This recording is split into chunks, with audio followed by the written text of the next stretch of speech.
Hello and welcome to Super Switch Headz, the premier Nintendo podcast on all of the internet. My name is Patrick Knisley. My name is Matthew Stoner. My name is David Howe, and boy, oh boy, we got a very special guest with us on this evening that we are recording. Oh, he's a daddy-to-be, though.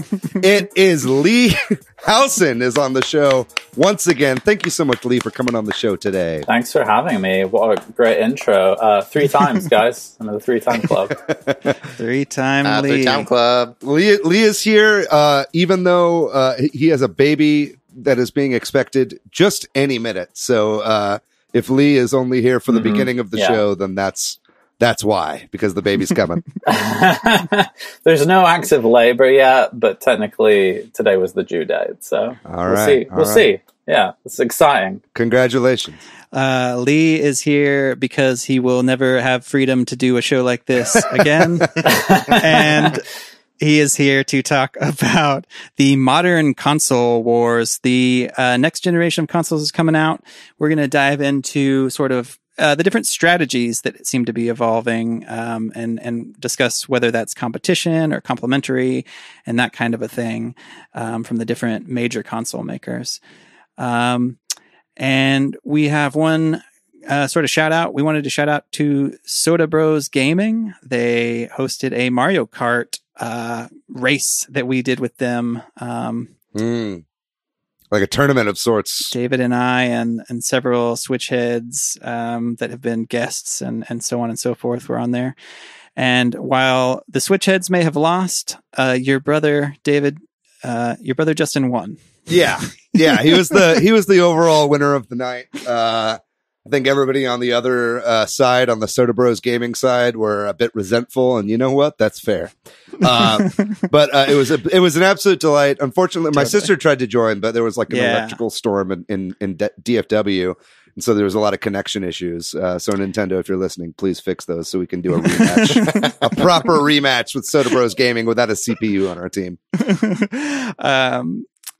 Yeah, I wish your sister could have been there instead of me. If somebody wasn't going to be there, it should have been me. I was definitely the dry bones. Tail end. The dry bones is who we had to get rid of. But if you're out there listening, we'd love to hear from you. If you want to give us a review or shoot us a note, that's always much appreciated. And we got a lot of news to get into, a lot of interesting news and rumors this week, so we should do that. First off, on Tuesday of this week, we're recording this a little bit late, but on Tuesday there was an Indie World showcase. So this was one of the better Indie Worlds, right? Or at least it was a good one. I think we could all agree, maybe. Yeah, this was a great Indie World. I was very entertained throughout, and there was lots of surprises. And a lot of shadow drops, too. Yeah, that always makes it good. I think it was Brian in our Discord that was saying a lot of these were like Apple Arcade games that probably had come out of whatever their exclusivity deal was. And maybe that's why it looked so good too. Because a lot of these games I hadn't heard of, but were obviously good games. Anything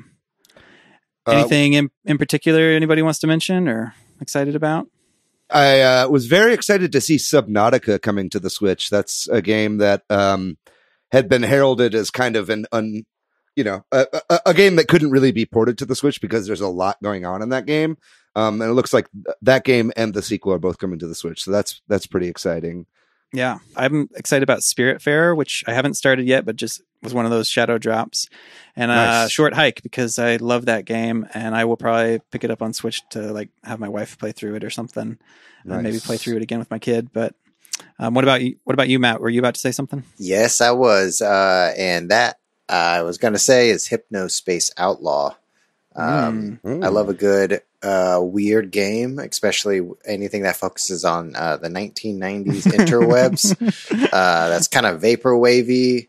I don't actually understand what this game is, but the aesthetic of the game intrigues me, and it's got good reviews, so I'm going to pick it up. What about you, Lee? Did you watch the presentation? Yeah, I was watching, and it looks like a lot of good stuff on there. I think Manifold Garden was one that really stuck out to me. I kind of really cool game. yeah, I kind of like exploring puzzle games a lot. And then also, it's not going to be out for a while, but Card Shark kind of looked interesting. That was unique looking. Yeah, the guy presenting it was an interesting kind of dude. He had kind of a strange vibe to him as he was shuffling cards during his presentation. But yeah, 18th century parlors in Europe trying to cheat people at cards. Yeah, why not? That sounds interesting to me.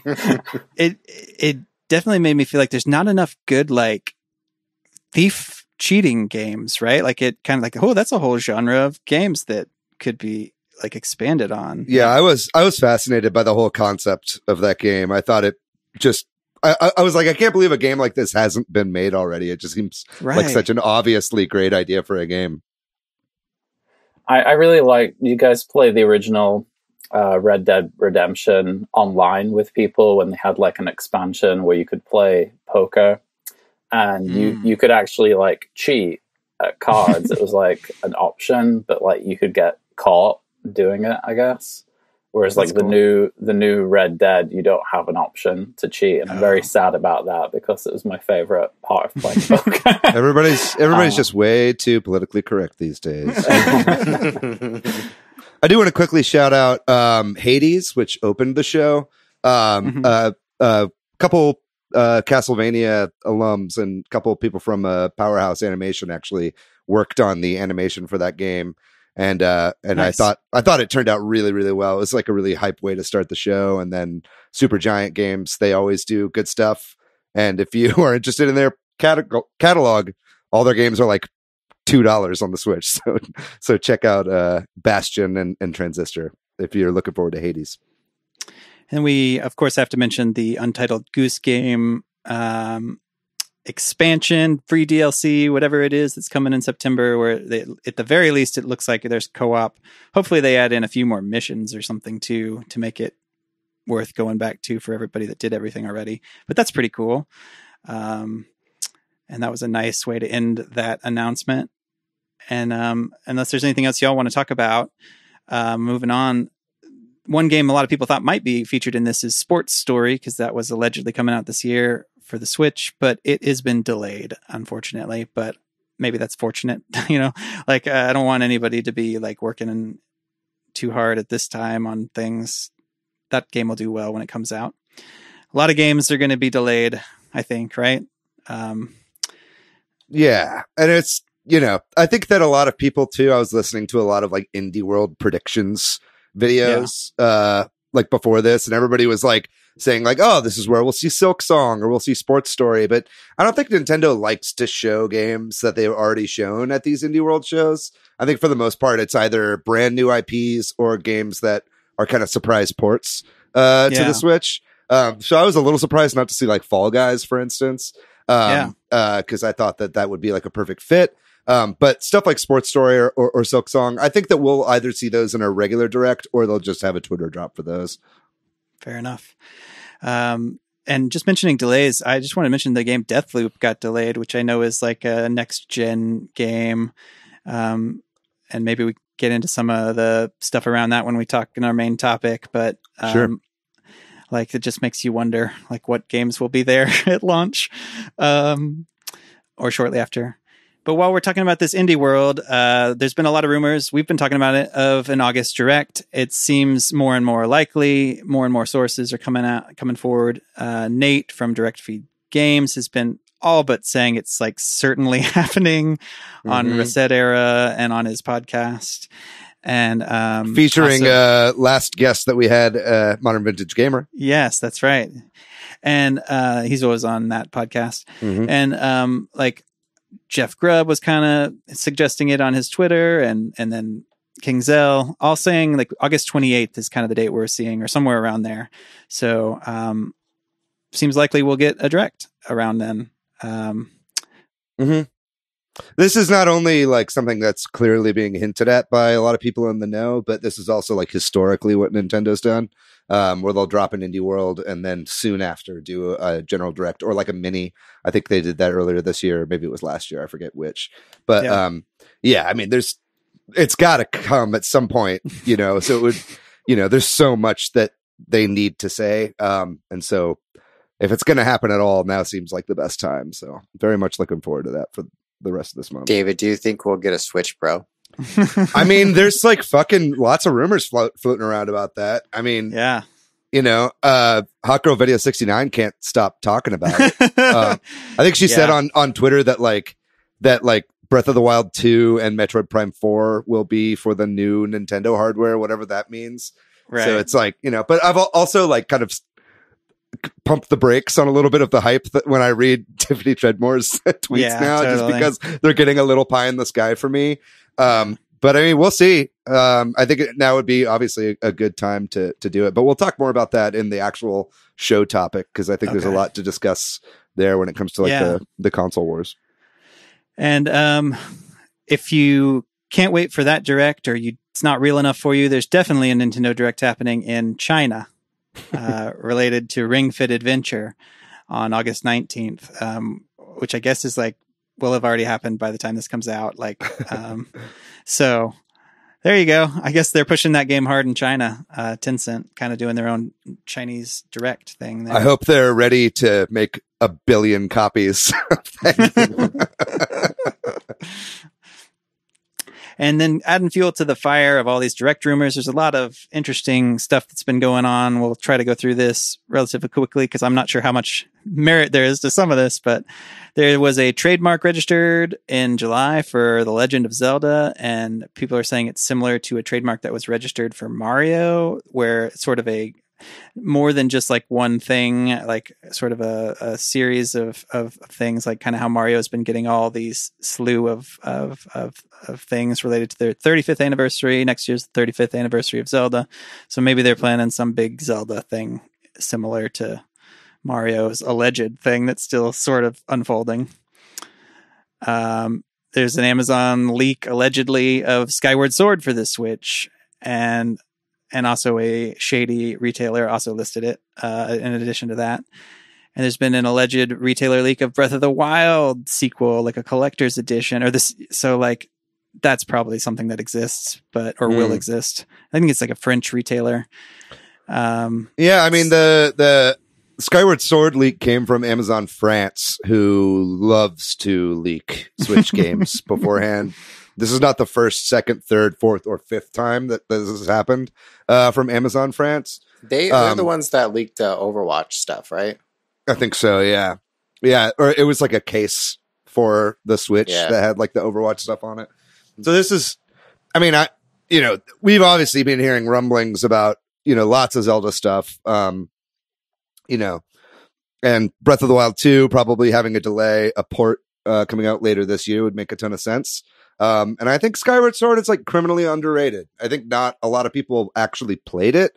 And then of that, there's like a lot of people that like to pretend they played it, but hated it because of the motion controls. So maybe finally we'll have some people actually play this game and see that it's actually a pretty good game if you don't care about backtracking.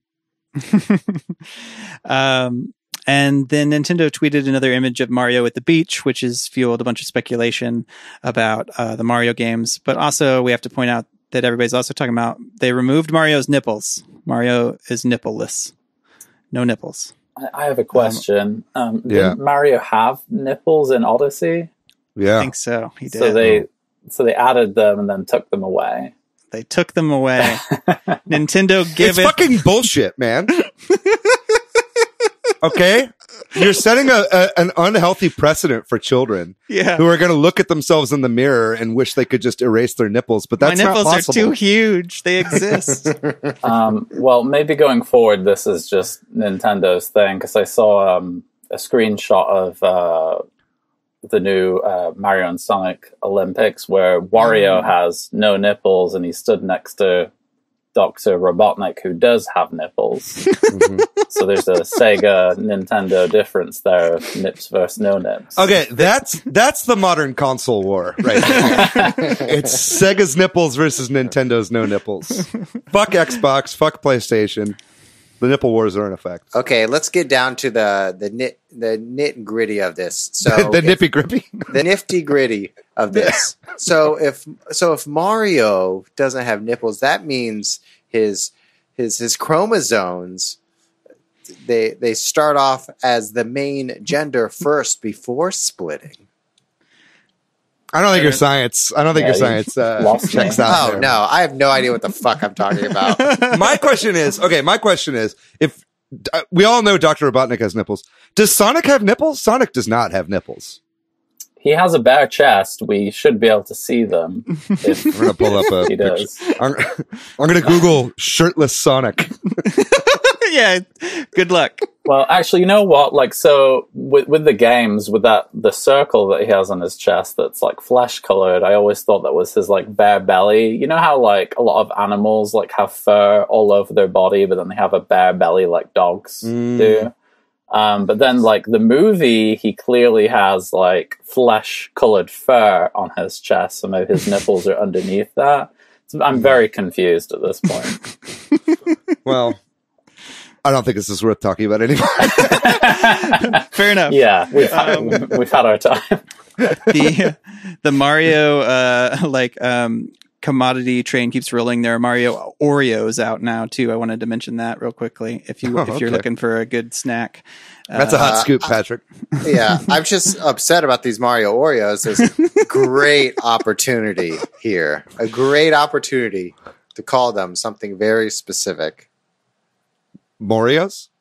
Yeah, Mario's. Morios. Nice. You know what? That would be better if the cream looked like Mario's nipples. That would be the. Moving on, and then in this sort of alleged leak train, Prince of Persia remake from Ubisoft has leaked as well. There's listings from like a Guatemalan retailer, and also didn't like footage of this game leak too, or alleged footage of this game, or am I mixing things up? But it doesn't matter. Sounds like I don't know about footage. Real. I know Jason Schreier is like all but confirmed that it is coming. Well, that makes me think that might be in this alleged direct that's coming too, right? Do you think, or are they going to save that for their own Ubisoft? Don't they have another one of those things? I think a lot of this stuff is going to be in the direct. We always see lots of little leaks before a direct, so it would not surprise me at all. You know, talking about the Overwatch thing. We saw that like 4 days later at a direct, you know? Yeah. So. Moving away from Nintendo a little bit, there's been a big controversy that I'm sure most of our listeners already know about, so we don't have to deeply explain, but between Apple and Epic Games, who makes Fortnite, has been trying to circumvent Apple's payment on the iOS, like on Apple devices, and use their own store for you to be able to buy things in Fortnite and that kind of stuff. And Apple is like going to take away their developer tools, and there is a big lawsuit. And I don't know, how do y'all feel about all this? Do you care? You know what I mean? Like, it's definitely a little more complicated than just that, you know. Okay, it's fair enough. It's like I'm giving the cliff notes. Yeah, I mean, well, it's like Epic seemingly overnight came out with this whole brand new strategy for microtransactions in their game, specifically Fortnite, because that's the most popular of them, right? But it's because it's not just Apple that pulled Fortnite, like Google Play Store also pulled because of it, because basically they're trying to subvert the 30% or whatever bit of money that you get on top of each sale of microtransactions, which, I mean, I guess is understandable for a certain extent from Epic's perspective, but it's the response from Apple that has been like total all out fucking war, right? Because not only did they do that, they also pulled like support for the Unreal Engine in their store, like in totality, right? So they're pissing off a bunch of developers now too, right? Yeah, they're going to pull all of the developer licenses that Epic has with Apple, like in a couple of weeks. It's like scheduled to be on the 28th of August. That's crazy. That's like an all out fucking war, and it's like these two big corporations fighting each other with people, and it's like the most anti-consumer shit I've ever heard in my entire life. Yeah. That's exactly how I feel. Like you're having this $1 billion company, Epic, and a $2 trillion company, Apple, like fight each other to get more money, not for anything for us or anything for the consumer or any consumer. It's using the consumer as pawns in their like chess game, you know? I totally agree. Right. You mean like weaponizing gamers, Fortnite, or like Fortnite gamers potentially at least, or at least for sure. And now Epic is trying to like rally all the gamers like on their side and be like, you have to speak out against Apple and say that this is bullshit and blah, blah, blah. Where it was like Epic had the first move, you know, and this was calculated, you know, because they did this over all their mobile platforms. And I feel like it's only a matter of time before they try that on, you know, Xbox, PlayStation, and Switch. You know what I mean? And you know, Nintendo and Sony are not going to be okay with missing out on microtransaction money, you know, for sales. So where does the buck stop with Epic? You know what I mean? Like, I just don't really understand exactly what they're trying to achieve here. I mean, I guess this is a fight that needed to happen at some point. You know what I mean? Like if people are trying to make a little bit more off of these platforms, but it just seems like mommy and daddy are fighting and the kid is just like in the living room covering his ears. It's like interesting timing with all the big technology news that's going on at the moment. I'm wondering if Epic has done anything like this in the past at all. Well, I mean, they pulled their stuff from Steam to put it on their own Epic store, which a lot of PC gamers didn't like. I mean, I think the only time I ever hear people buying stuff on the Epic store is when either it's an exclusive or they're giving it away for free on their store, right? I think the majority of PC gamers have been like, okay, we don't want that. Like, we like our platform. We've been doing this for a really long time. We're going to stick with Steam for the most part. So it's, I don't know. I guess we'll see how it shakes out. It's just like a really big move in the mobile market. And it's like, yeah, and it's just, you know what I mean? It's like just seeing, it's like when I'm getting the same vibes of when like, there's like aggressive, like public, what's the word I'm looking for? Like in movies or something where an actor is like, well, I'm not going to do this movie, blah, blah, blah, blah, blah. But they're really just like publicly negotiating for a bigger cut. Right. Yeah. You know what I mean? It's just like, can you guys just work this out behind closed doors and not involve us, please? Yeah. It's like the whole, when Amazon was finding a place for the headquarters too. And they were like, let's shop around and this save the millions of dollars, but we make billions of dollars in profit. Yeah. If you don't already know, big rich corporations don't do much that it doesn't have something to do with profit, right? Like anytime they make moves like that, checks out. Yeah. I mean, this is also consistent with them not allowing Game Pass and xCloud on Apple. And that's why you can only get that on Android right now. So we'll see if Apple ever plays nice. I don't know. I feel like if they don't, then they're just kind of cutting themselves off from a lot of the future of gaming, honestly. But like at the same time, they, you know, I think if they're hosting the games, they kind of deserve a little bit of a cut. So I can see it both ways. It's just a shit show. Totally. I can understand both sides a little bit, but at the same time, like, who cares? Or you just don't want to think about it. Yeah, exactly. It's like, man, it's just upsetting in the grand scheme of things because give some of that money away. And another sort of thing that people aren't too happy about, moving on, unless there's something else you want to talk about, Oculus is requiring a Facebook account to log in, not like immediately today, but like I think it's 2 years from now or something, but they were encouraging people to switch now, or maybe like 1.5 years from now, sometime in 2023. So Facebook bought Oculus, right? And so a while ago, they are now transitioning to require a Facebook account for your Oculus account. I didn't know that this wasn't a thing already. And there's been a lot of negative reaction to this because, hey, maybe you're not on Facebook and maybe you don't want to be and all that. And maybe you've already got an Oculus account. I don't know. This is another one of those weird things. I hate it. It's weird. The strangest thing about all this is I found this through Reddit, and the first comment on Reddit was from the previous owner, Palmer Luckey, commented on it and was like, you know, when I sold it, Facebook promised that at that time that you didn't need a Facebook account. And, you know, people were like, you promised us, you said that you would never need a Facebook account. We've been supporting you since the Oculus D1. Yeah. People are pretty upset about it. I mean, frankly, because Facebook sells data for profit. Yeah. I don't know. I think that if people didn't want to log into Oculus with their Facebook account, then they should have just got a Vive whenever Oculus was sold to Facebook. You know, I'm not happy that Facebook bought Oculus in the first place, you know, Sure. but it's like, it is Facebook's company. So it makes sense to me that they would require you to log into their servers. I just don't see why now everybody's really upset about it. Just I think because they people just said it. Yeah. But does Facebook doesn't require you to, they own Instagram, right? Yes. They don't require you to have a Facebook account to be on Instagram. Yeah, but there's like, you know, billions more people that have Instagram accounts than have Oculus accounts. So I don't know. I think it's a false equivalency a little bit. Yeah. Okay. No They can push those people around, but not the Instagram people. I think so. Yeah. It's probably more annoying for people who already have an Oculus device, right? Because they bought into it not knowing that this would happen. Right. I think people that don't have one already, they can be like, okay, I can just like not get one of these if that's what's going to go down. Yeah. The Vive is going to do well. Yeah. Or get an index or something. Yeah. Yeah.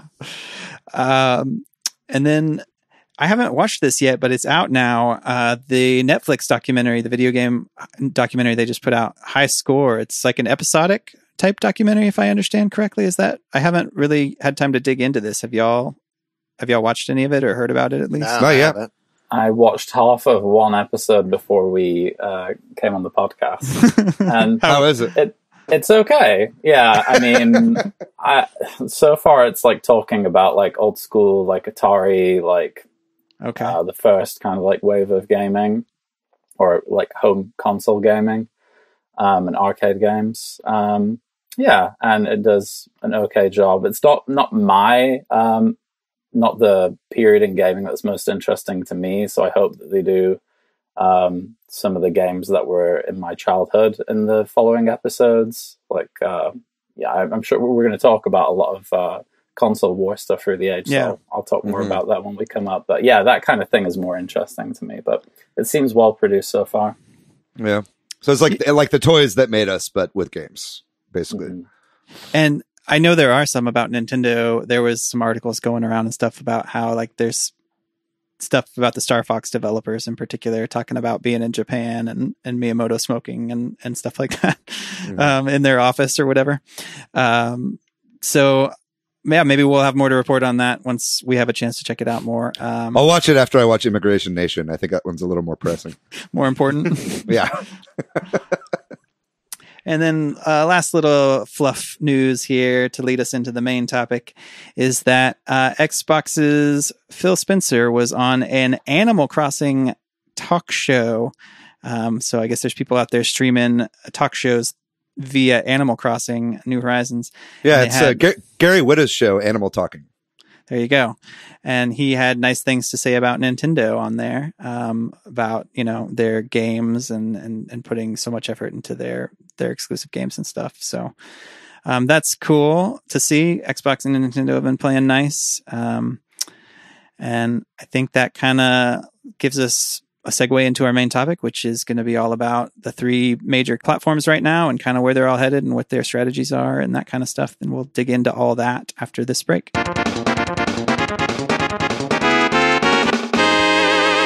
Welcome back, everyone. We are here to talk about the modern console wars, how we got here. We're approaching the 9th generation of consoles, and want to talk about some of the strategy that Sony, Microsoft, and Nintendo are having. And before we get to that, kind of evaluate where we are and how we got here by talking about the 8th generation. So maybe that's where we start off now, is kind of recapping this current generation. The 8th generation runs from 2012 to 2020, which includes the PlayStation 4, the Xbox One and all of its iterations, the Nintendo Switch, and did you know the Wii U is included in that? Yeah, the Wii U. Yeah, I was gonna say Nintendo kind of is intergenerational, right? Like they're always kind of in between the generations. It's hard to really slot them into one, right? Yeah.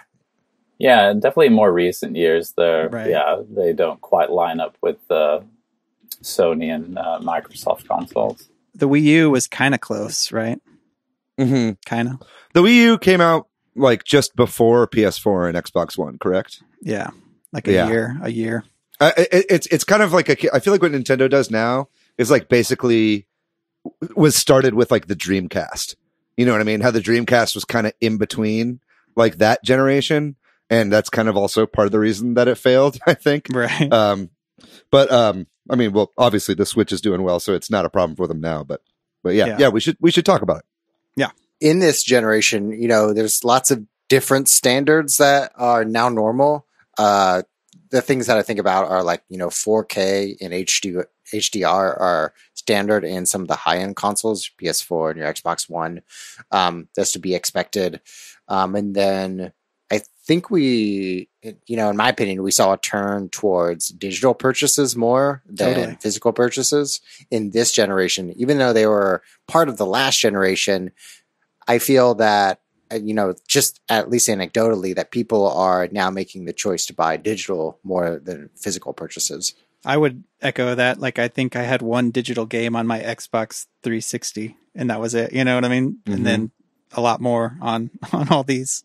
Yeah, there's less and less reasons really to get like physical games. I mean, the trade-in prices are not good, to put it mildly. And the physical stores going into the games. It's been a really long time since I went into one, like actively seeking that experience of going into a game store, unless it was like a really unusual purchase that I couldn't get from anywhere else. Plus, just like I don't want to get up and put the game in. I have so many games, and that's the crux of it, isn't it? Yeah, maybe I'll play 4 games in one evening, and I don't want to be popping cartridges in and out or discs in and out. So I think on top of that, also like we've got, at least Sony and Microsoft have been actively pushing it with their like online services.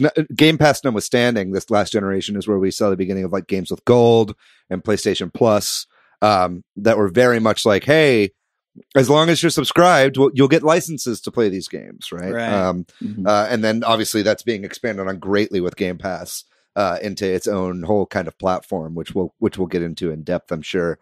I mean, Nintendo never really quite made it to that point with them. I mean, like the most that they've given away is like classic retro games.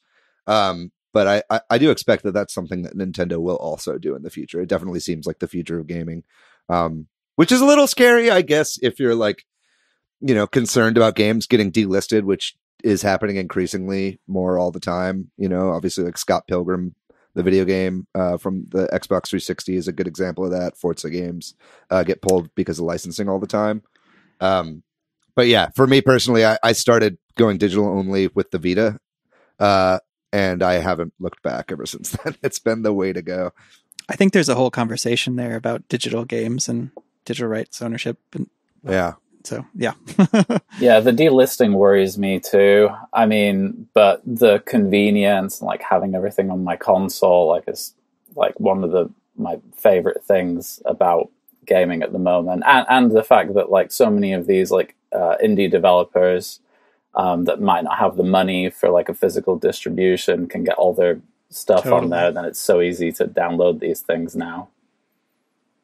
Yeah, I think, part of that is we just saw the expansion of indie developers in this generation, and the increase in all of these storefronts on Sony or Nintendo or Microsoft's. Because, in the 360 era, who really kind of opened the gates up for indie games that we talked about in a previous episode, we saw even more this generation. Something also free to play and microtransactions are a normal thing that's part of games now. To think a game like, Apex Legends, which is a huge game, it's got tons of replayability, it's free. And the reason how they make money, and they make a shit ton of it in Fortnite or Apex Legends, is for cosmetics. Yeah, that was definitely, I feel like that was started with Team Fortress 2, right? With like Steam or with Valve basically charging just for like hats, which is something that I remember, back in the day, I was like, man, why would anybody buy a hat? And then I was playing Team Fortress 2 and just saw all these people with like fucking awesome hats. And I was like, oh shit, I'm going to buy some hats. So I get it. Especially when the game is free. Yeah. I guess also really started with Team Fortress 2. That game went free to play, and everybody kind of followed suit. But yeah, I think that's a fine method, although it opens the door for like loot boxes and shit like that, which everybody hates. Yeah. And just before we hop into like talking about the 9th generation or what we think some of the company's strategies might be, thought we would just go over what the numbers are currently, and just briefly discuss the strategies in this generation. So we have our top dog is PS4 with pushing 106 million units, Switch at 60 million, and Xbox roughly somewhere around 50 million. It's estimated because Microsoft doesn't release their numbers. Gotcha. I wouldn't either if I was in last place. Yeah, of course not. Are these worldwide numbers? Yeah. Yeah, okay. These are worldwide. Yeah. And curious to get your thoughts. Like this generation, to me feels nebulous. If I can't really define this console generation by anything specifically other than some like maybe some tentpole games. And there's all that sort of half gen refresh with the pros and that's what I was going to bring X's and stuff, which makes it more nebulous feeling, because it's like it's almost like there's all these little mini jumps and stuff. For sure. Like the difference between the Xbox and the Xbox 360 was a huge leap. But then the difference between the Xbox One, the Xbox One X, the Xbox Lockhart, and the Xbox Series X are like tiny little steps upward. You know what I mean? So I totally get that nebulous feeling that you're talking about, Matt. And I think that will continue into the 9th generation. And I think if Microsoft has their way, it'll be like that kind of going forward, because it's about the platform, right? Like that's kind of their strategy, which of course we'll get. I'm kind of jumping ahead, but yeah, I think we'll be seeing a lot more of that, and I think that's kind of the future of gaming, especially as we get into streaming.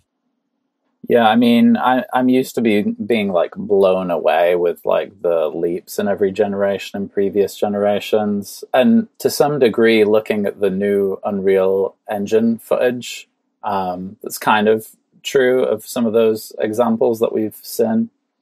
But I think for me, just like looking forward, like I'm not sure what the new catch is, the new thing that I'm going to be really looking for this new generation. Mm-hmm. Yeah. Well, there's diminishing returns too, right? Because like in the past, whenever there was a new generation, it was like, okay, we've beefed up the number of polygons that we're using. Yeah. in our models and in our environments and shit like that, and the detail and whatnot. But it's like, we've gotten to a point now where if they added more polygons, it would be imperceptible to the human eye. You know what I mean? It's like, you can't make the character models any more detailed now because it's so minute that it just doesn't show up, unless you're like reading it mathematically. Right. So I think the difference now is like, smoothness of the game. So frames per second, the detail in the world, like how much like living world you can put into it, kind of like what we're seeing with Cyberpunk, with how they're building out their city and stuff like that. I think it's all going to be about like, which I'm excited for, you know what I mean? Because I think it's like, there's only so much that I can really be impressed with by how like technically impressive your game is to begin with. It's like now they can really start putting their focus into building out the world, building out these stories, and like and the style of the game, rather than just like the how realistic can we make the characters, So that's an exciting thing for me about this generation. And like things that are harder to grasp, like when you're just being told about them, like loading times, right? Like like that seems like something that will be really awesome in next generation, but it's really hard to like understand it right now. Like, how fast will it be, and will I notice it? And no more sliding through tiny corridors to get through things while the game loads in the background, or no more like hopping over big walls. Wait. So that means no more game tips. How will I know how to play the game if I don't get my game tips? Well, you'll know because your PS5 controller will have a little assistant in it, and you can just ask it how to beat the game. Nice. I think going into the 9th generation, each of these companies they offer a distinct service and a distinct games in all of their platforms. But it feels like when I'm thinking about PS4 and Xbox One, it feels almost political. You have your Sony fanboys who hate Xbox, But then your Xbox fanboys they're just like, yeah, we just like an Xbox, but it doesn't feel as like as mean. I don't know. What do y'all think? Yeah, I think that maybe I'm just too old for it. Like, I assume that I see it sometimes, so I know it still happens. But I think like when you're younger, you identify more with the things you do, or you take more offense by those kind of things right now. You know what I mean? With like fanboyism or tribalism, or right. I mean, yeah. I remember having much stronger feelings about this kind of stuff when I was like in my late teens, when it was like PS3 versus the original Xbox. And just thinking like, oh, Xbox is like this newcomer, like they don't belong here on console gaming. And I'd had the original PlayStation, the PlayStation 2 and the PlayStation 3. So I was on the, third generation of that, and just being like, no, I don't want anything to do with this like new company. Mm-hmm. But then when the next generation came out, like for whatever reason, I don't know if it was like better games, or like I just didn't like how Sony was doing stuff anymore, and I swapped over. And I've just been playing Xbox pretty much as my like main console since then. Mm-hmm. I don't know. I mean, I really couldn't tell you that there's like such a massive difference between them, but it's like small things that sway me now. I think that a lot of the people that keep perpetuating this idea of the console war and fanboyism and stuff like that are people that grew up with the console wars of the 90s, right? Like that was like something that was created by both marketing teams from like, let's say Sega and Nintendo, right? Like they were actively trying to kill each other like back then, you know what I mean? Yeah. And it was more of the Wild West back then, it was more of an unknown quantity. And Nintendo was also a fucking behemoth at the time and almost monopolistic by the time the Genesis really came around. And so Sega had to fight dirty, and they had to, kind of put their boot in the sand, and they had to, get people on their side as like these like soldiers for their cause or whatever. And I think that, as we'll get into, like all three of the major tentpoles in the console racket right now have different goals this time around. And I think that a lot of the tribalism that you see is just because we've been programmed as gamers to like pick a side. But you really don't have to. And I think another reason too that we see less of it now that we're older is that we just have more disposable income to buy like all these platforms. You know what I mean? It's like before you could only really pick one.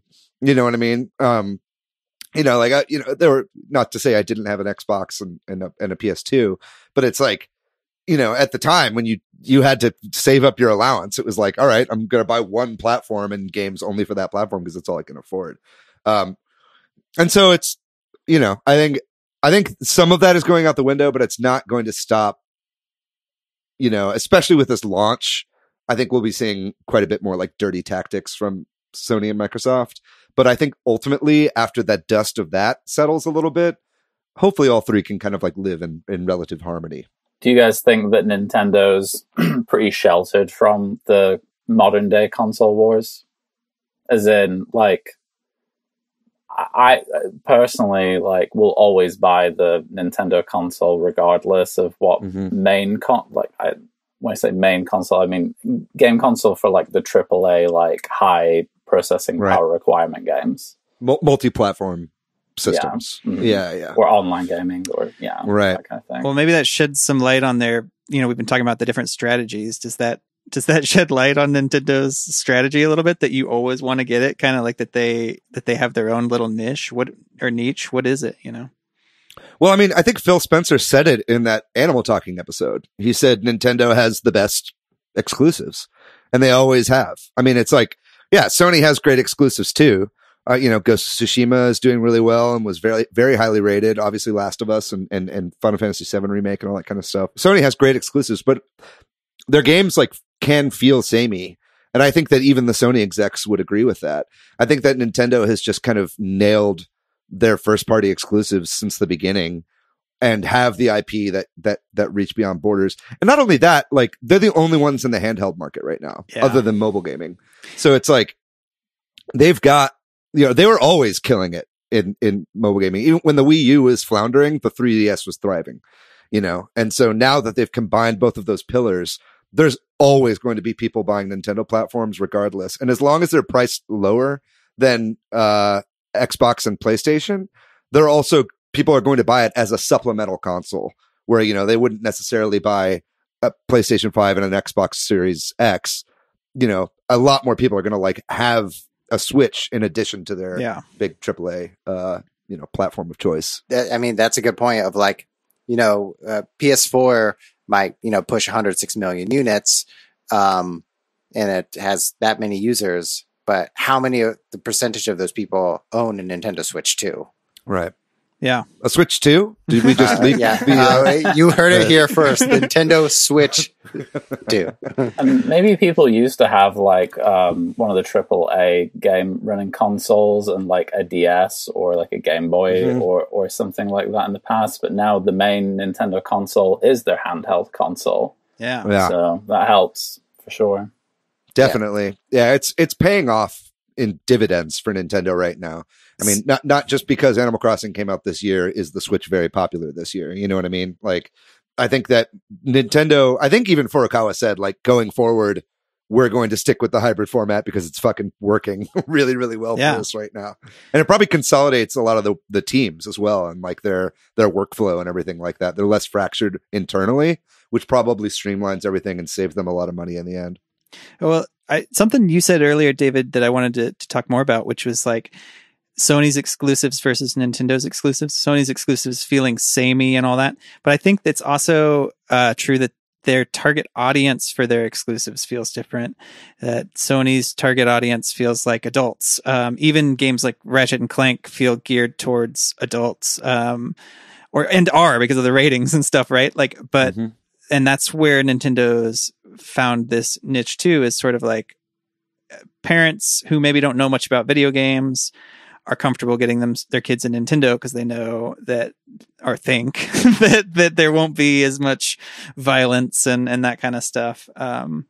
And then a bunch of Goombas would disagree with you. Yeah. And then the flip side of that is like, and I think Sega started this and Nintendo has like accepted it and owned it a little bit, which is like, yeah, we are the family friendly alternative. And Sony and Microsoft are like, yeah, we are the badass game makers of. But Nintendo's like the family friendly one, but they're also the only platform that allows like hentai games. Yeah. It's a weird mix now. But that's something that sets them apart too. I mean, if you want porn games, like, it's either download it off Newgrounds or get a Switch. So going into this generation, Nintendo, what they have is they have the brands, they have that like nostalgic factor that David, that you're talking about, those IPs that have, people who grew up with those Nintendo IPs that are now sharing it with their kids that are like 30 years old, 35 years old. As we talked about previously, that's their marketing. Yeah. It's like an existing user base that has been around for a lot longer. Legacy. Yeah, their legacy. Something kind of unique to Nintendo, I feel like, as well, is like they have these like IPs that are super popular, have been for decades, but they don't rest on them. They reinvent them a lot with each game to keep it interesting. Like I don't find myself playing many new Mario or Zelda games and thinking this is the same old thing. There's always like some kind of like new thing bringing me back to those series. Whereas like I feel like some of the AAA titles with their sequels, it's kind of like this is kind of the same game, but there's more guns, or like the graphics are better, or like there's a little bit more story, but it's not like a whole new game the same way that I feel like Nintendo does.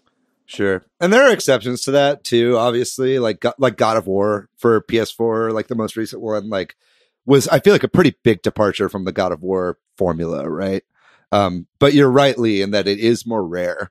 You know what I mean? And I think like even with like, say, Ghost of Tsushima, like we were talking about, the main complaint I heard about that game is that it's like essentially an Assassin's Creed style game, the kind of open world tower map unlocking sort of gameplay. So it is, you're right, Lee. I just think it's nice that they don't rest on their laurels necessarily. Any final thoughts about Nintendo and maybe what we think this next generation might be for them? Yeah, maybe we could talk about the Pro. Like, I think, we didn't get into this big time, but if Microsoft is really pushing services like Game Pass and Sony's got the adult exclusives, how does Nintendo keep up? Like, I don't know. Do you think, I think that we're going to get a Switch Pro, but like, what could they do to make you say, you know what, I'm not going to buy that, Xbox Series X. I'm going to buy the Switch 2. I don't know what it would be. I don't think they need to or want to. Yeah. I don't think that they care. Yeah. I think like, I mean, I saw an article today and I'm forgetting who said it, which is making me a bad journalist as if this is journalism. But it was basically saying that like the Switch is forecasted to beat the PS5 this holiday season. Totally. You know what I mean? And that's for a plethora of reasons. Price, potential stock issues, especially with the pandemic. And, there's already a big user base of Nintendo and a lot of word of mouth, but it's like, but still, I mean, I think even if that wasn't the case, I think that they would be competitive because they're playing different games. You know what I mean? And I'm not saying that like they play different games on their consoles. I'm saying the companies are playing different games with their strategies, and it's like Nintendo doesn't care about keeping up with the PS4, PS5 or Xbox Series X. And they never have. They've always gone with cheap components. They've always gone with lesser power systems, and they get by on the value of their IPs. And I don't think they're worried at all. I think that they're going to be totally okay. Yeah, I mean, I think if history is anything to go by, like in a year or 2 years' time, we'll probably see like a successor to the Switch, whether it's a 0.5 or a full successor, where the graphics are improved, there's better memory.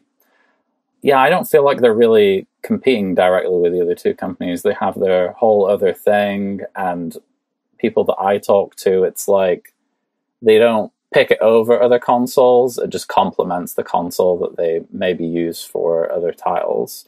I think it's less common for people to have a PlayStation and an Xbox. I mean, some people have disposable income and get everything, but I think it is less common to get those two.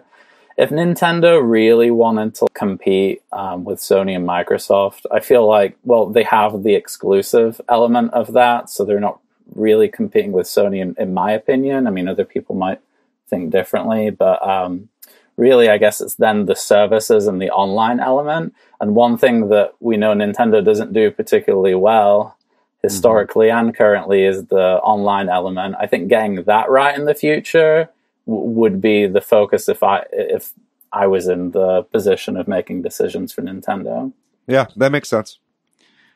One other thing I just wanted to say too is I think sometimes we think about it as a competition between these companies, but I've heard like Netflix or somebody say our biggest competitor isn't Disney Plus, it's Fortnite or whatever, right? Like, so video games, like we said, a lot of people own multiple platforms, especially when they're old enough or rich enough to have enough disposable income.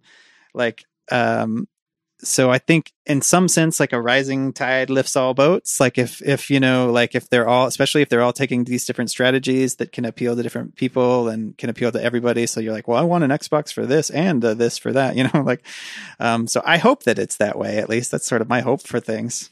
So what you're saying is Nintendo's biggest potential threat is Zoom improv shows. Yeah, totally. I mean, Zoom improv shows, the biggest threat to those are other Zoom improv shows. If everyone goes to a subscription model in the future, I'll have a lot more money spare to buy all the consoles. So I'd like that. I'm not against it.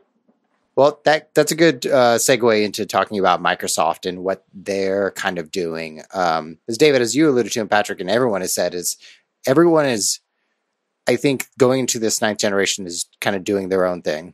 They're competing for everyone's time, but Microsoft specifically are really going for the services aspect. With Game Pass, we've said it over and over again that, why do I need to buy an Xbox? Or I have a Game Pass on PC and I have an Xbox One, maybe it's cheaper. Why do I need an Xbox Series X? Do you need an Xbox Series X if you have an Android phone? No, you can use xCloud, but only certain. Exactly. Yeah, only certain games are on xCloud. Yeah, no, of course. And that's a bit of a, I don't know what I'm saying, but I'm just trying to make a point. You know what I mean? Yeah. Like that's the future liberals want. And by liberals, I mean Microsoft wants. And like I think that they see themselves entirely in the cloud. And I think that they know at this point, it's going to be pretty hard for them to catch up with PlayStation. Especially since right now there's like this fucking staring contest on who's going to release their price first. And I think regardless of what happens, Sony is going to undercut Xbox's price. And so I think at this point, they have their eyes set for the future. They don't want to be in the position that Sega was, where like they put all their money into the Saturn and that fucking flopped. And then they put all their money into the Dreamcast and that flopped. And then they were like, well, fuck, what do we do? Right. Microsoft is trying to have a backup plan so that they can stay relevant in the console space without necessarily needing a console. At least that's how I've seen this whole Game Pass thing. I never thought about it like Saturn, but that's a really good comparison of what Microsoft, how it's approaching the next generation, but having a Game Pass as a backup. Like they would love to be the market leader in hardware, but I think realistically that's not going to happen. I mean, like PlayStation is the top selling platforms of pretty much every generation, right? Like I think PS2 is still the highest selling console of all time. Maybe PS3 dropped below. But you know, everyone's hyped for PS5, and especially if they're doing a lot of stuff with the SSD stuff, I think that there's a very real chance that they take it on top. So it's good for them to have a backup in the streaming space and in the Game Pass space. Yeah, as a consumer, I love Game Pass. It's great value. There's tons of really good games, and there are games that I would never buy that I'm going to play. That's available on Game Pass. Mm-hmm. And all of Microsoft's exclusive will come to Game Pass on day one. Right. Halo Infinite, Gears, all of those Game Pass. And just like talking about some of the business, it would make sense to also push towards services because you can just make more money from having a larger user base than the profit that you can make from selling hardware. And the profit margins are different. Yeah, I mean, they're looking at that Netflix model and just like licking their lips, right? Yeah. You know, because it's the whole making. I mean, I feel like Netflix's main money maker is people that forget that they're subscribed to Netflix. You know what I mean? Yeah, it's like a gym membership. Exactly. That's all they want. They would just want recurring guaranteed payments. And if it's low enough, people aren't going to be like, oh, I need to cut this out. Yeah. Because of the perceived value of all these games. Right. Yeah. And Microsoft has been going really hard towards this, towards the service and to maybe keeping people in the services, David, you were saying, by just buying up studios with Double Fine, Obsidian, and Ninja Theory all coming under the Microsoft banner. You have here a rumor about EA Play and Origin potentially joining Game Pass. Can you expand on that a little bit? Yeah, Jeff Grubb has alluded to Microsoft announcing not a game, but having a big announcement in relation to a service. And many people think that is EA Play or EA's big games such as FIFA or Madden coming to Game Pass. That would be big. And what that would do for the user base. But that's the big rumor right now. It honestly makes a lot of sense for me for some of those EA Sports games to just be free to play anyway, regardless of what service they end up on, because they make so much money from their like loot box, like Ultimate Team platforms at the moment. Yeah, for sure. And I think that especially just talking about the beginning of this, like this holiday season, whenever these consoles launch, like Xbox took a huge hit with Halo being delayed. You know what I mean? And to an extent, it speaks to the quality of what they want to do, right? I respect Microsoft for allowing that game to be delayed because, you know, I feel like a lesser publisher would just be like, put it out. We need it. You know what I mean? But I think that they want it to be quality. Maybe they just don't want the blowback of an unfinished game, but like they're going to need some incentive to buy a Series X this holiday. You know what I mean? And, I mean, right now, Game Pass is attractive, but as we've said, it's like not like integral that you get it on day one.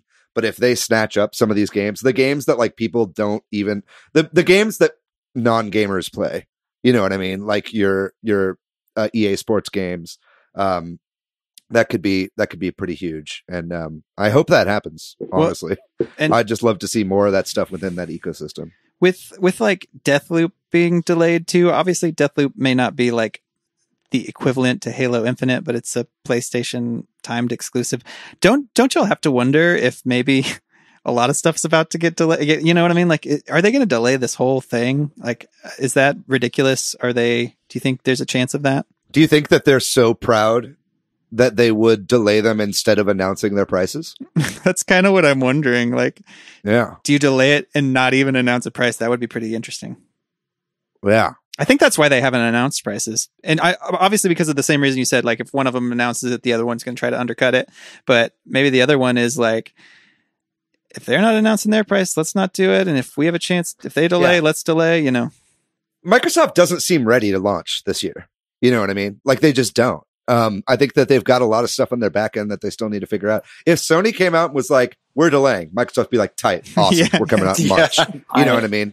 I don't know if people are talking about this, but wouldn't it be interesting if Microsoft just launched with all these like AAA games like on Game Pass where it's just a subscription fee and just didn't have to announce full price game prices. And then, you know, their console's out, Sony have to get the PS5 out and announce prices. So it's like they just wait. Yeah, I don't know. It just feels like a Sergio Leone movie right now. You know? It's just like everybody's kind of like looking at each other with their guns. Yeah. And it's just, I just want something to happen. Do you guys think they should delay? Do you have I kind of think it would be good. Like, I don't know. Like, can you kind of go into that a little bit? Yeah, I feel like people are saying they'll probably sell out of their initial batch, but I think it might taint this generation. I think that there will be either a lot of pressure to finish these exclusive games, which will be bad for people who work on them. And then there'll be a lot of complaints about, well, I spent who knows how much money because we don't know. And all these games are getting delayed. You know what I mean? Or if they don't, I just feel like maybe it wouldn't be so bad if it was a 6-month delay or whatever. You know who would love that? No. Nintendo. Oh well, yeah, they would ride it. They would super love it high. so much. Yeah, the 2020 holiday, everyone's still locked inside. Yeah, Nintendo would love that. Yeah, and they're like, "Welcome to Switch Pro." I think it would ultimately backfire on the other two companies with holiday season. But I see where you're coming from at the same time. On a personal level, I want Microsoft to delay Series X until Halo's ready. Because that's the killer app. That's what's going to hopefully push that hardware. And I would hope Sony would follow suit after that. But I just want to play Halo as soon as the new Xbox comes out. I want to relive my childhood is what I'm basically saying. Yeah. All right. I think if Sony delays, Microsoft will delay. I think if Microsoft delays, Sony's coming out this holiday and they're going to clean up. You know what I mean? That's just the way it is. And they'd be super happy because there'd be no Xbox. So they'd be like, great, the PS5 is $500. Yeah. You know what I mean? And they'd be able to charge whatever they want for it. And they'd fucking own this generation right away. So I get why there's that tension in the air right now. But somebody's got to move. You know what I mean? Like something has got to happen. It's like unbelievable that the prices haven't been announced yet. Like that should have been a June E3 announcement, from both of these companies. And I think they fully planned to, and now they're just like, fuck it, COVID. Yeah. The world is anarchy, so like we don't have to do anything. But yeah, I think it's crazy. I think this kind of begs the question, and I know we haven't really gotten to Sony, but we've talked a lot about Sony already anyway. But it kind of feels to me like this is the last like generation of consoles. You know what I mean? I think the idea of like generations of consoles is starting to go away a little bit. Yeah. And I think if Microsoft got their way, there wouldn't be generations anymore. I don't think they want that. All their games are backwards compatible on the newest Microsoft system. I think Sony wants there to be generations. They've spoken specifically about how the PS5 is a generational leap, and they use that word a lot because I think it benefits them. They use numbering as a company. Yeah, they use actual numbering, right? It doesn't go from like 360 to 1. But it's like, would you guys be into that? Just like incremental, like kind of following suit with what the mobile market is doing with, like, say, iPhone revisions.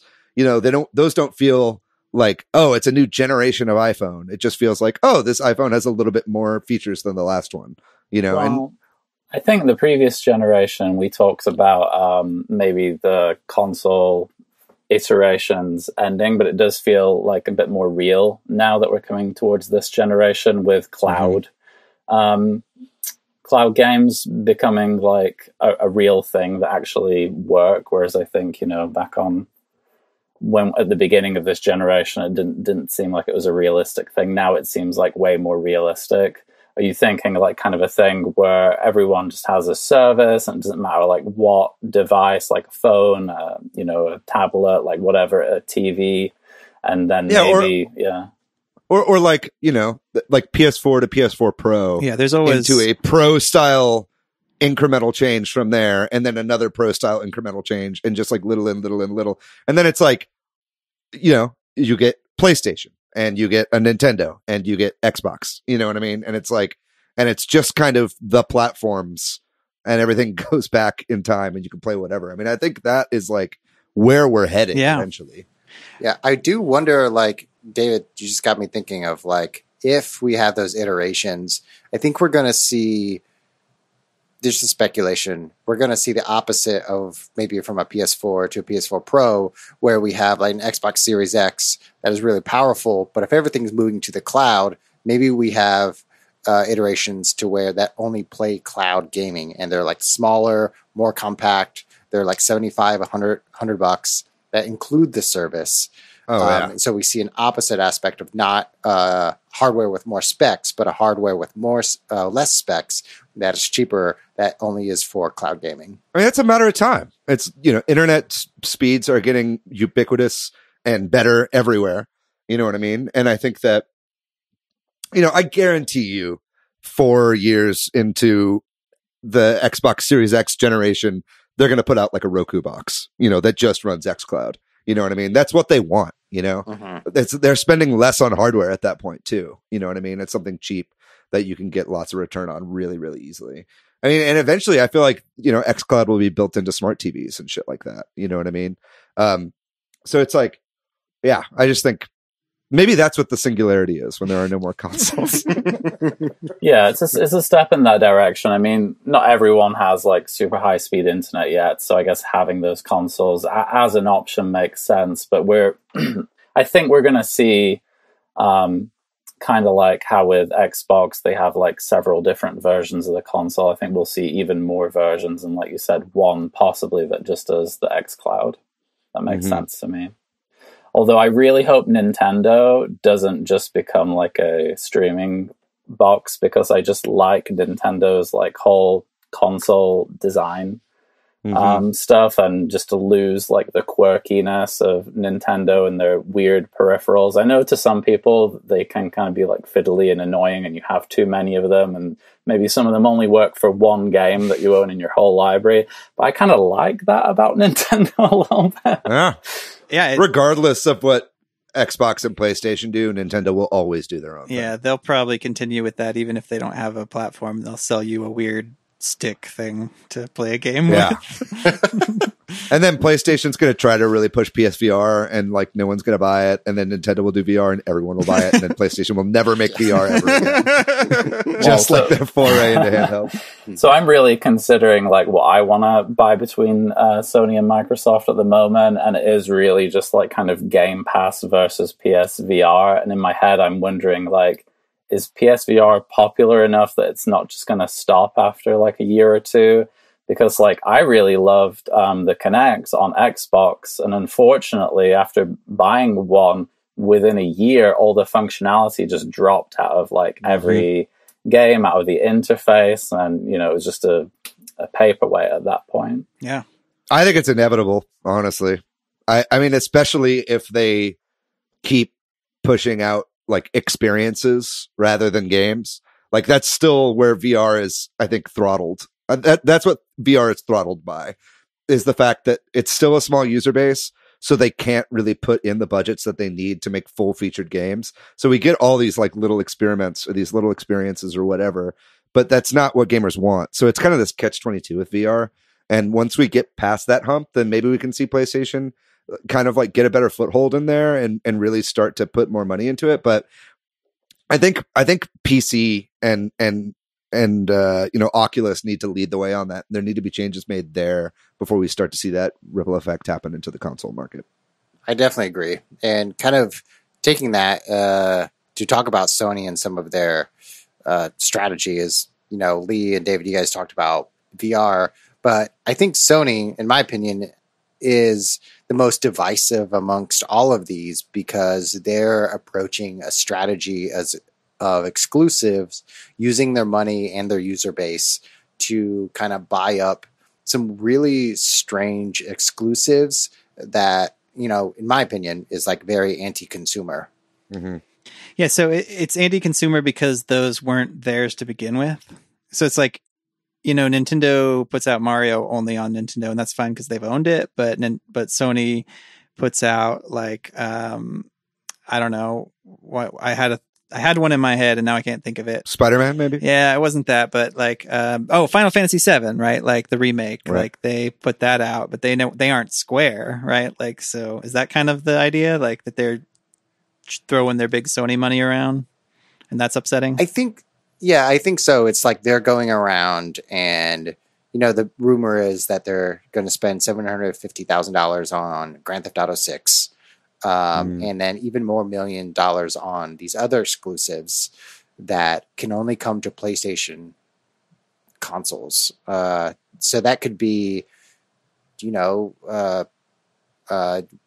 Red Dead Redemption 3. That probably won't exist for a long time, but just thinking of, because Sony has the capital, they are kind of waving their big Sony dick around to buy these exclusives. I know I want to let y'all talk, but like, I've just this is something I'm interested in, which is like, I know it might be anti-consumer, but isn't it industry good? Like, isn't companies getting money to be exclusive better for the industry? Like, I know we all, because of competition. Yeah, like I know people like to rail against the Epic Store because they want all their games on Steam, but that's like a personal thing. If developers are getting paid to put their games on Epic Store, especially if it's just timed, and things like the Apple Arcade and stuff like that, isn't that kind of good for the industry if studios can make more, pay their workers, I guess, if it trickles down, right? Like if it actually makes things better. Yeah. I mean, it's, there's this, you can make arguments about that with any industry, right? Like anti-consumer and pro-industry go hand in hand all the time. Yeah. It's like, that's why we're seeing like all the streaming services start to get bundled like the cable industry. Right. You know what I mean? It's like, that is better for those industries, but it's worse for us. You know what I mean? Because now we have to pick the packages that we want, and all that does is lead people to piracy because they don't want to have, every single platform because they can't afford it. But it's like, yeah, I don't disagree with you, Patrick. I think you're right, and I think that it's good. I mean, stuff like Apple Arcade and Game Pass, like paying these developers up front. You know what I mean? So they don't have to rely on people hopefully picking up the game and knowing about it and stuff like that is great. But it just kind of, I think it eventually is going to kind of cut down the amount of content that is being worked on. There's pros and cons because some of these indie developers are getting money that maybe they wouldn't have gotten. I find a lot of it annoying because there's like games like Spider-Man and the Final Fantasy VII remake that are harder for me to play because I don't have a PS4. I don't want to buy one at this point. But I would advise against that. I could, I guess, but I'm about to have a kid, guys. So, I'm trying to. That's not the console. The Switch is your friend. I'm trying to not get into any arguments over here in my household. So, but yeah, I think for me personally, timed exclusives make more sense, and what that time is, I heard that Final Fantasy VII Remake was eventually going to come to the Xbox. I'm not sure if that's true, but like I heard something like a year or something originally when that came out. That's the idea.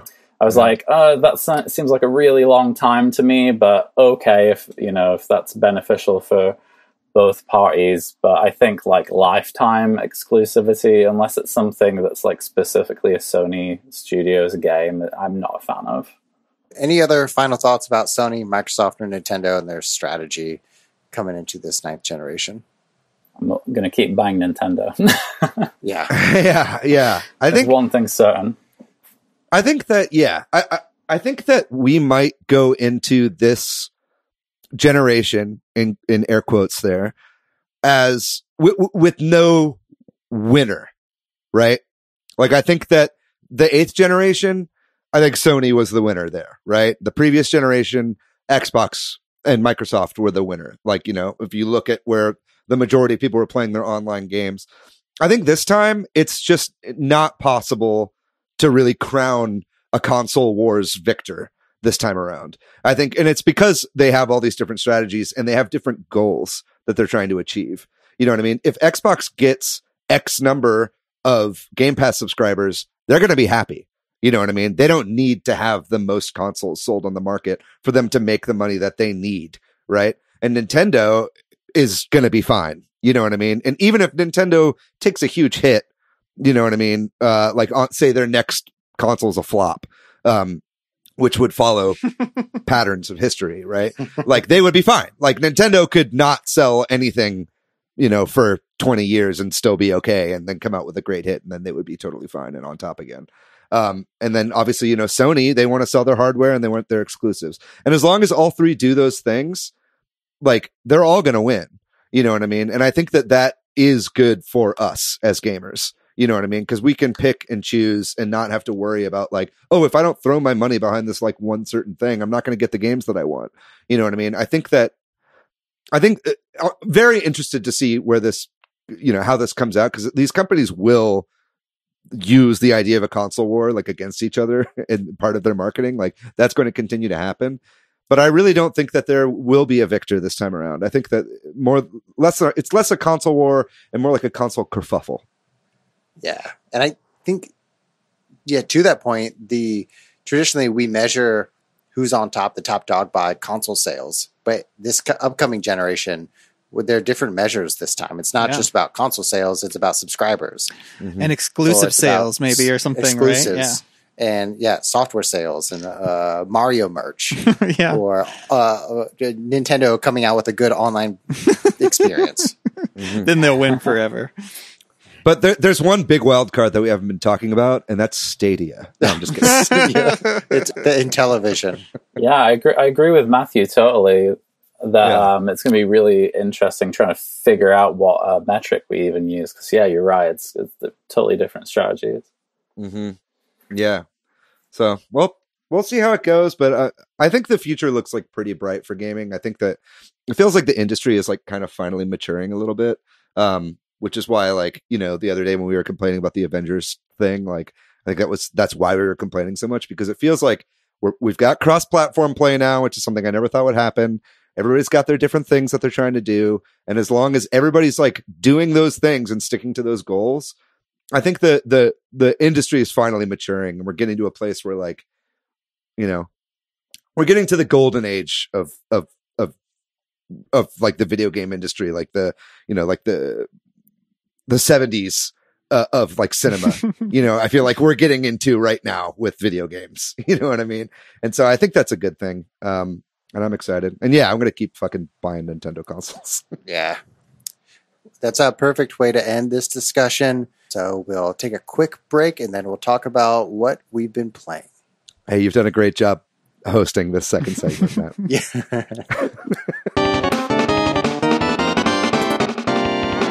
All right, so I beat Yoshi's Island with my son on the NSO app. That was a fun playthrough of that retro game, and I think we're going to play something else retro. He was curious about Donkey Kong Country, and we started playing it. but he didn't like that we couldn't play it simultaneously, because there's two players, like, oh yeah, it's two player. And I kind of forgot that you slap hands and like switch who's playing. So I may have talked it up but he liked the game, but I don't know. And then just play Tropical Freeze. You guys can both play it. Well, that's what he's like. Well, could we do it in that one? I was like, yeah, we could. So we might replay he didn't play it with me, but we might play Tropical Freeze. It's a good ass game. Such a good game. And then I am just super into Hollow Knight. I honestly have stopped playing most other things and I'm just focused on Hollow Knight. I'm at 101% of 116% in this game. Oh my God. Total. I don't think I'm going to do it all, but I might. I don't know. The more I play it, the more I'm like, I don't know, maybe I can beat some of these boss rush modes. We'll see. That's really it, I think. Other than the Mario Kart thing we did with the Soda Bros. Yeah, that was fun. Matt, what have you been playing? Sure, yeah. I got 2 games that I've been playing this week, which is number 1. I played the Avengers beta. How was it? Not great. Fighting system, pretty cool. All of the characters have unique fighting stance in that they all play differently. They all feel differently.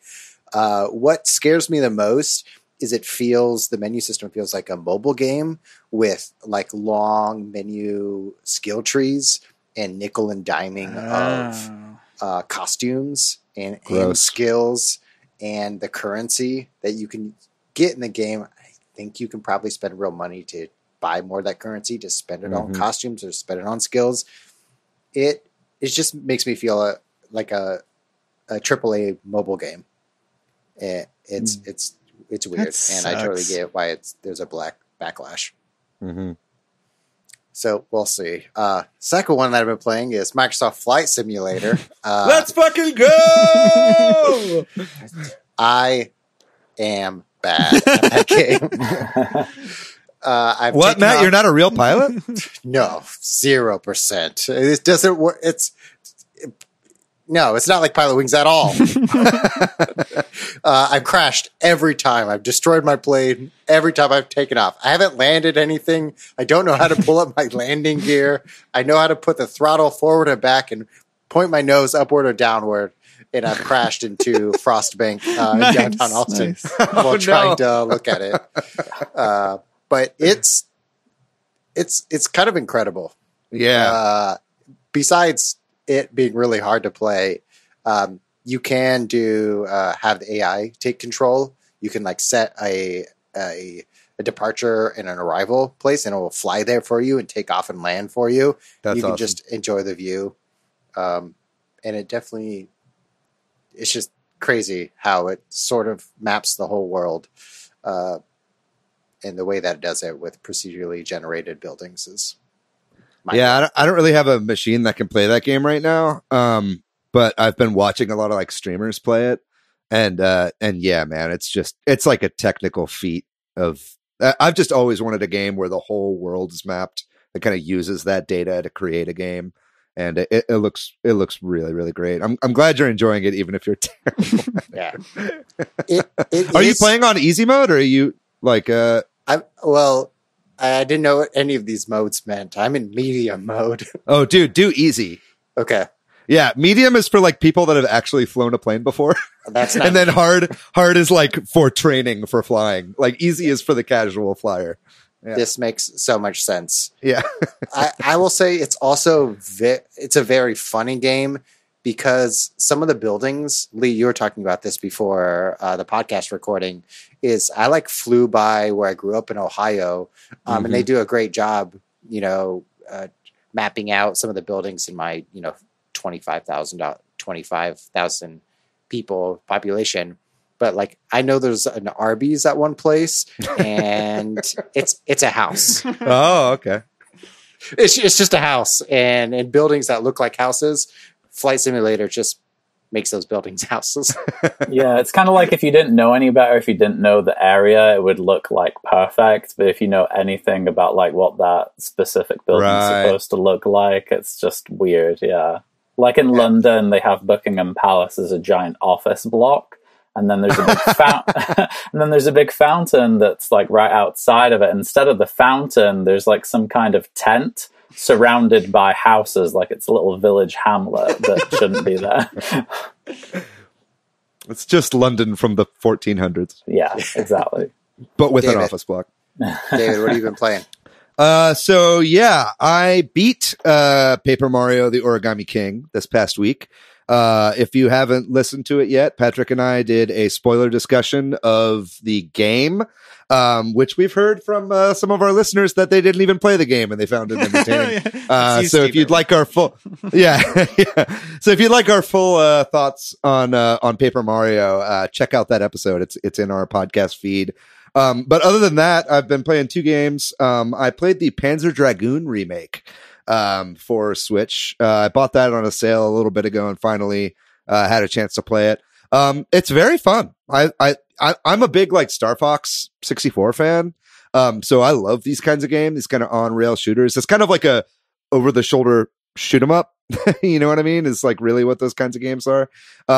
It's definitely got issues. It feels like a Saturn game in a lot of respects. It's very short. I think it's only like 6 levels.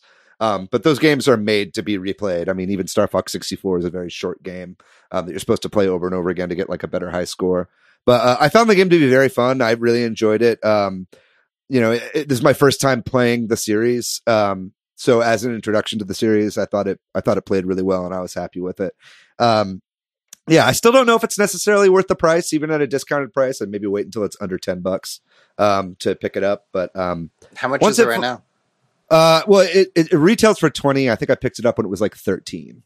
So I think, it depends on if you're going to play it more than just the one playthrough. But maybe wait for a bigger sale. But if you have any interest in it at all, I think it plays really well. And they patched it recently, so a lot of the issues that people have with it, like the input lag and stuff like that, that's gone now. It plays really well. And then other than that, I have started playing and have completely fallen in love with Crosscode. I'm so happy to report that this game is fucking awesome. I didn't want to start this game until I was done with Paper Mario: The Origami King, because I'm trying to do a thing where I'm not juggling five RPGs at once. But I'm having a great time with this game. It's hard. It's not. It doesn't hold your hand, and it's definitely not forgiving. But the game feels really, really fair, and I can already see this game being really, really deep and dense. And pretty much everything about this game I like. I like that it's an action RPG, and it's got like really unique and interesting battle mechanics and the control scheme for battling. The party system works really well. The graphics are awesome and like easy to understand. It's got this great kind of like Chrono Trigger vibe visually, kind of mixed with like Link's Awakening with the action battle mechanics. And then the music is incredible too. Speaking of Chrono, it like reminds me of the Chrono Cross soundtrack, and a lot of the tracks, really, really beautiful soundtrack. So I'm loving this game so far. I'm only about 5 hours in, and from what I hear, it's like an 80 to 100 hour game. So we'll see if I actually stick with it. But as of now, I keep getting sucked in. The story and the characters and everything are really drawing me in, and it's one of the first games that I've played where it's like actually fun to kind of grind. The way the battle system works is like there are enemies everywhere, and they don't attack you unless you attack them first. So you can just avoid them if you want. Like even if you're walking into them, they won't attack you. You have to like fight them. But then there's like a combo string where the more enemies that you kill in a row, the like bigger your streak gets, and then the bigger your streak gets, the better drops you get from enemies. So it really encourages you to like start attacking one enemy and then like move to a different screen and then just attack a whole bunch of different enemies. And it just makes grinding really fun because it gets harder and harder and harder as you lose a lot of your health, and it's like a risk reward. Do I stop playing now and get less, or do I stop fighting now and get less loot? And know I'm going to survive, or do I risk the little HP that I have left and try to get more enemies killed? So it's just like a really great system for grinding. And if you're interested in JRPGs or action RPGs at all, I really recommend checking out this game. I'm having a blast with it. Lee, what about you? What have you been playing this week? Well, so as we've mentioned, I'm a soon-to-be dad. So I've been really trying to cram as many games as I possibly can in. Become a real David Howe lately with the number of games on my system. So I'm not gonna mention them all. Suffice to say that, you know, we're approaching like maybe 30 or so plus games on the go in the last couple of months. But mainly Paper Mario Origami King. Really loving that game. You guys have mentioned the humor. It's a big draw for me. I mean, I love the gameplay. I know some people had some issues with the battle system, but I enjoy it, or at least like it doesn't really detract anything from me. I feel like I'm like a third way through the game. I don't know how long it actually is, but I'm in the desert section right now. It's a good part. Yeah, I'd say you're about 2/5, maybe almost halfway. That's what I figured, because there's a few of those streamers still to go. And then other than that, I recently started playing an indie game, Untold Stories, that was on sale on the eStore.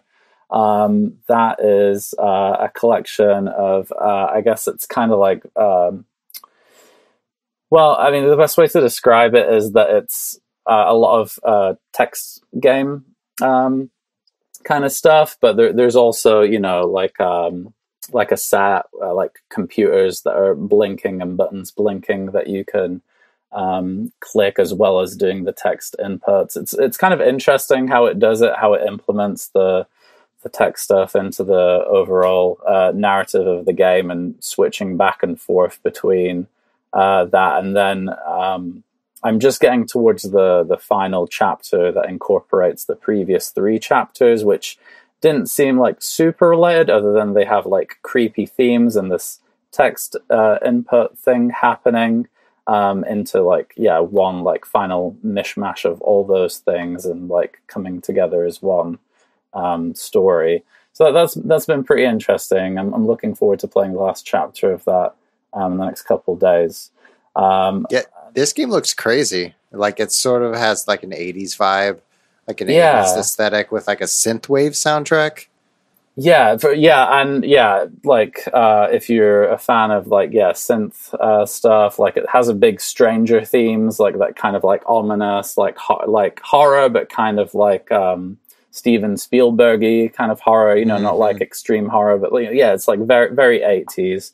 I just like how it feels playing the game. Just like those themes are pretty fun, but it's actually really hard for me to describe the game, so I'm probably not doing a good job of it. You did a great job. Yeah. And then other than that, the most recent game that I've been playing is called Through the Darkest Times.